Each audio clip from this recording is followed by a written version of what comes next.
to do that. There we go. So now we've started the recording. And what I wanted to talk to you today, this is sort of the last season briefing, and I wanted to go over a few things about what's coming up. We have a controls webinar I'll tell you about, a volunteer opportunity, and then I want to talk to you about third plays and how to register for those, and then answer any questions that you might have about what's going on. So that's sort of tonight's agenda. Hopefully this will actually be a pretty quick one. All right. First of all, there's a controls presentation. XBot and was a beta test team, and I know that there was another beta test team in Oregon. They put together a great presentation for Saturday the 6th. It's at Building 99 in Microsoft. If you go to our website, I've only got one monitor on this computer. I usually have two, but if you go to our website, www.firstswa.org, you can find the details about that right on the front page. Thank you so much to XBot and to Larry Ryan for helping us out with that. It ought to be pretty informative. In case you don't know, there is a new control system everybody's getting this year, and I've actually seen it and played with it a little bit, and it actually looks pretty cool. So I'm pretty excited about that, and it should be generally a good thing for everybody. It'll be a lot easier for everybody to use, okay? So that's coming up. I'm sorry I can't show you the website at the moment, but the other thing I wanted to point out was it is FLL and FTC season. Next weekend on the 13th and 14th, we have a lot of events happening on one day. We're running 13 First Tech Challenge events on Saturday, and we're running about 8 FLL events or 7 FLL events. Next weekend, we're looking for adult help in Shoreline, Auburn, and the Tri-Cities. So I guess that's 6 events next weekend. So if you'd like to get involved with First LEGO League judging, it is one of the coolest things you will do all year. We could really use your help. If you're not available next weekend, the 13th and 14th, we're going to have some other opportunities for you in January. January's got the second weekend, the weekend after kickoff, we have our First Tech Challenge events. They're going to be in various locations around the state, and then the following week we have 4 First LEGO League semifinal events, mostly on the 3 of them on the west side, 1 of them at Central Washington University. We're looking for adult judges and volunteers for those. And finally, the last weekend of the month, we'll be at Showware Center in Kent for the First Tech Challenge and First LEGO League State Championships. And so we're also looking for volunteer help there. Muted.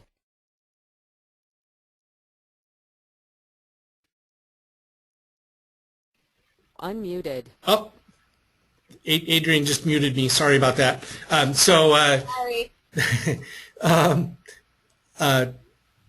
You can sign up on the first website. If you'd like, if you have a group or you have questions or anything, you can email Susan Martucci, our volunteer coordinator. She'll be glad to help. I know that Dale is pointing out that there's going to be a QA session about the new control system being held at BunnyBots, and I believe BunnyBots is on the. Dale's going to type the date in for me, but I'm pretty sure it's on the 20th of December down at Catlin Gable. Yeah, it is on the 20th. So if you're unable to make it up to Redmond, Washington to go to the Microsoft event, by all means, see if you can get yourself over to Catlin Gable down in Portland on the 20th, and you can check out the new control system there. Thank you for that, Dale. Appreciate it. All right. Let me tell you about, there's a great question. Are there any plans in Eastern Washington to show the new control system? All of these demonstrations are actually being organized by teams and not by me. Thank you to the teams for doing that. If we've got a team in Eastern Washington that is willing to do that, we'd really appreciate it. I don't know if anybody is here from XBot. I believe they were going to try and record the presentation at Microsoft. I don't believe it's going to be live streamed, but I'm pretty sure there was a plan to record it. Again, I am not the organizer of this event. I'm merely providing you some news. So hopefully if they do record it, they'll be able to pop it up on the web. All right. So let's talk about where we are with registrations. If you remember the last time we thought we would end up with 150 teams, well, hey, we ended up with 151. Good for us. We have about 42 teams in Oregon and 109 teams in Washington. So all of our events are full except 3. So I guess that was an oxymoron. All but 3 of our events are full. The 3 events that still have space available for a third play are West Valley High School. That's over in the Spokane area, and that's on week 2. We have 6 spots available at Mount Vernon High School, and that is on week 3 up in Mount Vernon. And then we have 4 spots available week 5 down in Philomath High School in Oregon. We fully expect these to get used up. However, I would like to encourage you to consider heading over to West Valley. West Valley, am I okay? Yeah, can I close something on this computer really quickly? Yeah. Oh, hang on a sec. I grabbed Adrian's computer. She has to do something. We've got a file open that she needs to get access to. Yes. Sorry. That's okay. There you go. Oh, yay. All right. There we go. Sorry, I'll back up one. There we go. So West Valley currently has 24 teams. We need to get that number up to 28. It is a week 2 event, and we're hoping that we can get that number up to 28. That's sort of the bare minimum number that we'd like to compete with. So in order to fill these last spots, because we need all of these events to get to at least 28 teams, we're going to give a travel allowance of $1,000 in the form of we will pay your registration fee, the $1,000 registration fee for these events if you would like to sign up for them. It'll be first come, first served. It'll be registrations are going to open up on the 9th, which is next Tuesday, I believe. So feel free to jump on right at the opening bell at 9 a.m. Pacific time, and you'll be able to register for one of those third play events. I'd really like to encourage you, some of you, to head over to West Valley. We kind of both need your help, and I will point out that points that you earn, since it is a week 2 event, it will actually be one of your plays, and it turns out that smaller events give you a distinct point advantage. There's about a 5 to 7 point advantage for competing in a smaller event. So just a little enticement for you to make it over there. Okay. All right. Yeah, I will have Alex is asking if these slides will be on the website. I'll get them up there as soon as I can. All right. So let's talk about the actual registration for third plays. Come on, computer. There we go. So like I said, for these events that are not full yet, there is a travel allowance of $1,000, and it's equal to the cost of the registration. So when you register in Tim's for one of the open spots on December 9th, we will be paying attention, and please don't, if you get an invoice from First for the $1,000 for that third play, don't pay it. We will take care of that for you. That'll happen automatically in the background, and we're happy to do that as a travel allowance, because Philomath and this is additional travel expenses for a lot of teams, and we understand that. So easy enough. So that'll be on December 9th. The registration is going to close. I think it closes on the 29th of December, but my guess is that these spots will probably fill up in the first week. So if you really like to do a third play, please jump on that. All right. Let me see if there's any questions. Kevin, the email we got today said it closed on the 18th of December. Oh, they changed it. Okay, good. They changed the calendar. Good, excellent. Yeah. So basically, register soon if you're thinking about doing this. All right. The other thing I wanted to let you know, and it's new this year, is we have worked out a mechanism with the other districts that if they have space available at the close of third plays within district, you can go register at another district. And I believe that date is January 9th. And I apologize, I forgot to look that up before I got up here. The idea is that you can travel to Michigan, you can travel to New England, you could travel to Indiana, you could travel to the MAR region, which is sort of a strange conglomeration of half of Philadelphia or half of Pennsylvania and some other places. So if your team is thinking about, would like to do that and travel, you're welcome to do that. You don't earn any points at those events, but it's just a great way to go see some other part of the country. We'll keep you posted on the registrations for that. The details haven't been 100% finalized yet on how to register for those. Okay. All right. The other news I have, let's see. So what's next on the slide? Oh, I didn't save the slide deck. My next slide would have told you about the next things that are happening. So we've got the next official thing that's going to happen is the kickoff event, and so you need to be ready for kickoff. It'll be on January 3rd. Everybody has already signed up for an event, and most of the veteran teams know what's going on. But in case you have not done this before, you're going to show up bright and early, somewhere around 7 o'clock or so on Saturday morning. We're going to watch the live webcast from First headquarters in New Hampshire. Most of our sites end up doing a little scrimmage or a brainstorming session immediately following the kickoff, and you'll be able to pick up your kit of parts. We believe the kit of parts is probably a tote plus a couple of side boxes. We know that you're getting a control system and such, and probably one other thing.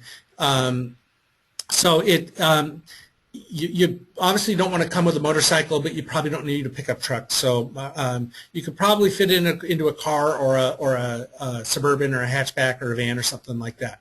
So keep that in mind that you will be carrying some stuff out of the building. Remember that if you are planning on having somebody else pick up your kit for you, there is some paperwork that you need to do. You can't just we can't pick your kit up for you unless you've signed that paperwork. So check out the rules on that. You can find it up on the FRC website. And if you need a surrogate pickup, we can do that and arrange that for you. At the moment, I believe we've got everybody. We might have one or two teams that haven't paid yet, but we believe everybody is in good shape. So we don't see any issues with kit of parts being shipped. The other thing that you need to do, and this is probably a good time to do it during this month, is to get your kids to register in STIMS. STIMS is being a complete pain in the butt this year, so don't expect to do this right at the last instant. I recommend getting your kids in there. So they need to log into, go find STIMS on the US First website.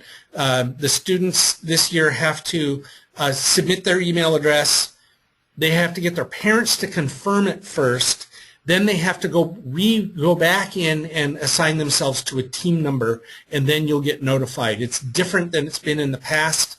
It's much more cumbersome this year, so do yourself a favor and do that early. If you do that and you get all the kids into STIMS, that is their electronic consent form. It'll cover all of the events they go to this year. If you can get that done this month, then your life is golden. We would like you to bring a team roster with you to your kickoff event in the morning. And then if you're like my team, I end up dragging a whole bunch of paper copies along with because, well, they're high school kids. What can you say? All right. All right. So that is sort of the meat of what I wanted to spit out at you. Most of it was about third plays and kickoff and our need for additional volunteers. So do have a couple of questions. Dave is asking, who can you contact about the Redmond Electronics Workshop? That's the control system workshop. You can find details on our website, and it's on in our events calendar, and it's right on the front page. You can also try getting a hold of Donna Liu to see if she may be able to answer questions for you.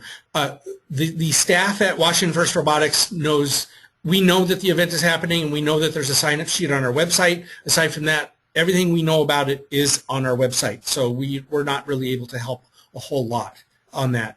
Our staff is also, we're completely booked for the next 4 days, so don't contact us. You should contact XBot. All right?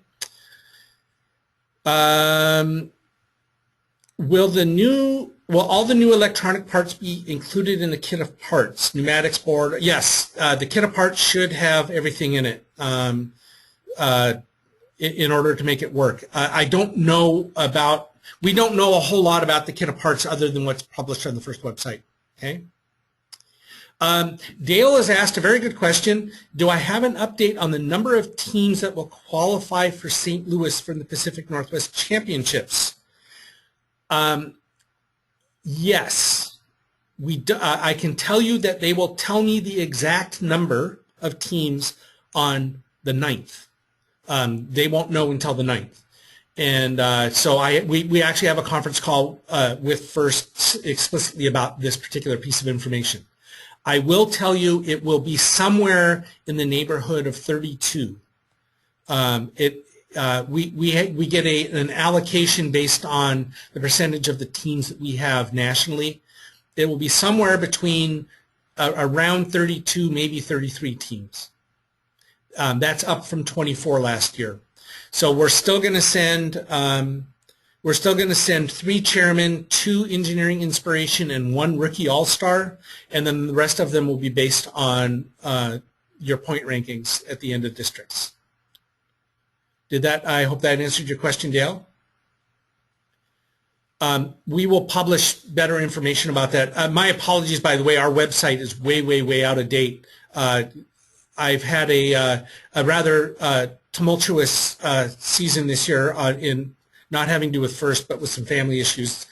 So I apologize. I haven't been able to get to the website yet for the year. Who are the rookie teams for this year? Yes, we will. We can share that. Well, here. I think I can show you.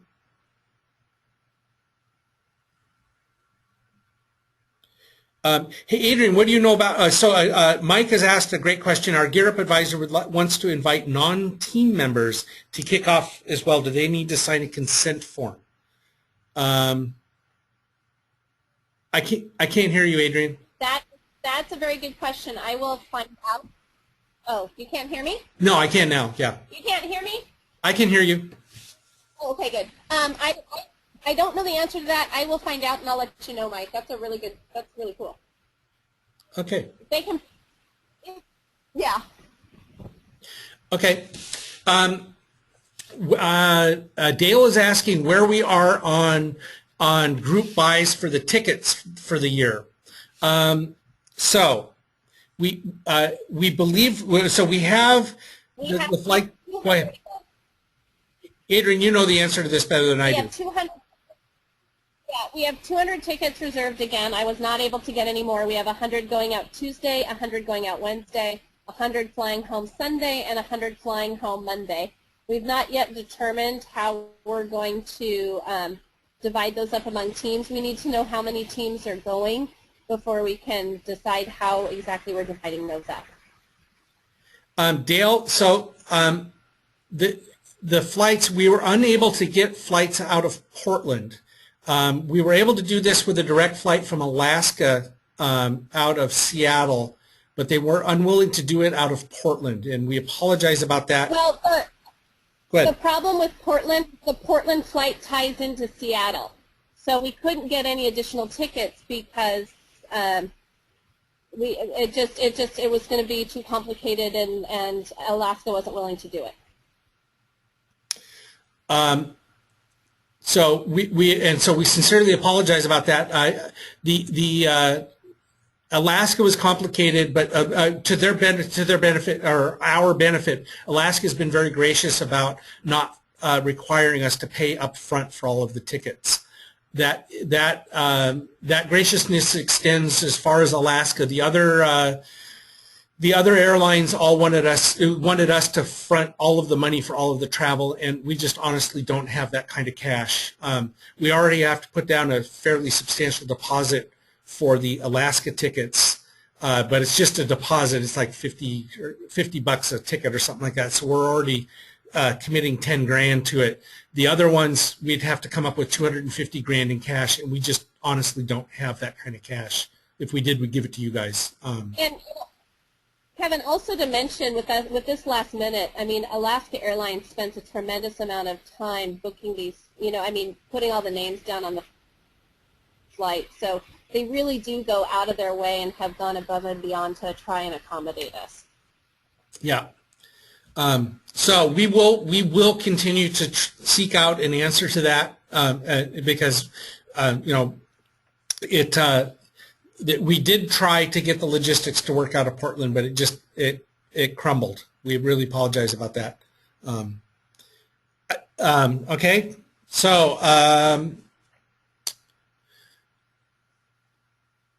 I think so. Who's got another question?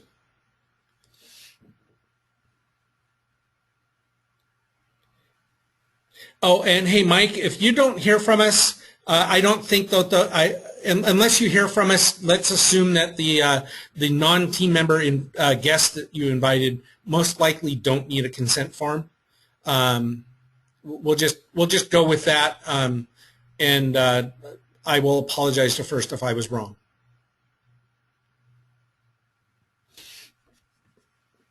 All right, let's see what else do we got in here. So John Sachs asked about the rookie teams. I will see what I can do that. Are the criteria for earning qualifying points the same as last season? Yes, 2 minor modifications. The first wanted to put the safety award back in as an award that is awarded separately. So that is one change. We tried last year to make it so the safety award was mutually exclusive to other awards like the other ones, but first decided to put that back. So that is one change. And aside from that, I don't believe there was one really esoteric case that they added a rule for, and I can't remember what it was, Madison. It's nothing. It was some boundary condition having to do with chairmans and something. I don't remember what it was. So, but aside from that, they should be the same as this year. You would like to know about the safety award, Dave. So, Dave, normally we try to teams normally win one judged award per event. And the judges try and give you the quote unquote sexiest award that the award. There really isn't supposed to be a pecking order for the awards, but there are. Okay, so they give you the most prestigious award that your team is available for, but they only give you one, and that one gives you 5 points towards the qualifying points. One of them was the safety award. So this year, what's going to happen is it will be possible for you to win any of the other awards and the safety award in addition to it. So you could walk away with 10 points based on judged awards rather than just 5 points. That's the change for the year. Did that make any sense to you at all? Okay, good. All right. And Alex Kelly is asking, how different is the code compared to last year's? Do you mean the control system coding? Is that what you're asking, Alex? Okay. Madison, have you been following? Do we have anybody online that has done anything with the new control system?